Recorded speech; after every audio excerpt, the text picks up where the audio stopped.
Ada satu orang di Amerika, dia masuk ke dalam freezer. Freezer daging beku yang saat itu tidak ada dagingnya, kosong. Lalu pintunya tertutup, dia terjebak di dalamnya dan tidak bisa keluar. Saat itu dia hanya punya sebuah pulpen dan kertas. Di kertas itu dia nulis, "Saya merasa dingin." Lalu pada tulisan kedua, dia menulis, "Saya merindukan keluarga." Setelah beberapa jam, kemudian dia tulis lagi, "Saya tidak bisa berdiri, saya sulit untuk napas." Kemudian dia tulis lagi, "Saya pikir saya akan meninggal." Setelah itu tidak ada tulisan lagi di kertas itu, dan dia meninggal. Besoknya dibuka freezer tersebut, lalu kalian tahu apa yang terjadi? Ternyata freezer itu rusak. Orang tadi meninggal karena hipotermia, kedinginan dia. Karena apa? Karena dia percaya bahwa di dalam freezer yang rusak itu sangat dingin. Pikiran kita itu sangat powerful, luar biasa dalam mempengaruhi diri. Ada cerita lagi. Pemain softball terkenal di Amerika. Saat itu dia dapat surat dari dokter. Dalam suratnya ditulis bahwa dia menderita sakit jantung dan usianya tidak akan lama. Setelah membaca surat dari dokter, dia bilang kepada teman-temannya bahwa umur dia tidak sampai 30 tahun.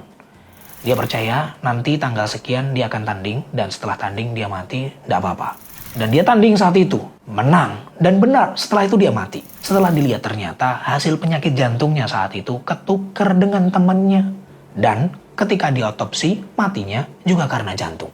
Mempercayai sesuatu itu sangat berpengaruh dan bahkan bisa merubah kenyataan. Buat yang belum tahu, ada 5 belief system di manusia.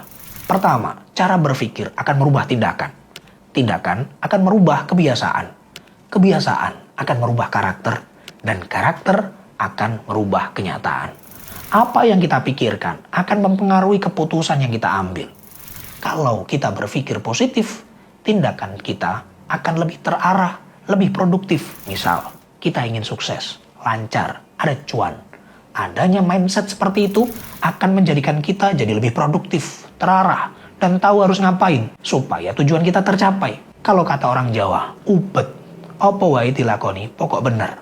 Sebaliknya, kalau kita terus-terusan berpikir negatif, tindakan kita bisa jadi malah merusak hidup kita yang sudah tertata. Dan yang seperti itu banyak. Nggak usah bingung nyari siapa. Kadang kita sendiri pun juga sering seperti itu. Kalau tetangga bisa umroh misalnya, beberapa pasti ada yang nyeletuk. Yo ancen sugih kono, dadi ini yo iso umroh. Lah dhewe, ngene iki wong buruh sopo. Sebatas kalimat yang nampaknya remeh, tapi itu bisa jadi terekam di dalam otak, di alam bawah sadar kita. Makanya kalau ngomong harus hati-hati, jangan asal nyeletuk. Katanya, malaikat lewat bisa diaminkan, kan ngeri.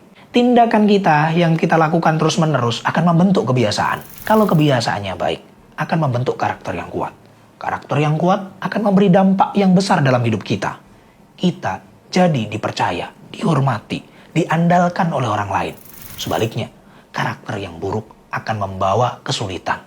Bukankah Allah sendiri sesuai dengan prasangka hambanya? Jadi, kalau kita yakin hidup kita akan baik, Allah pun akan menjadikannya baik. Dan begitu juga sebaliknya. Jangan-jangan negara kita yang sedang tidak baik-baik saja karena prasangka kita juga. Dan Allah mengizinkannya. Astagfirullah. Mari kita berprasangka yang baik pada negara dan pejabat berwenang. Husnudun aja kalau pejabat lagi drama. Siapa tahu saat ini Allah sedang bersih-bersih di negara kita. Amin.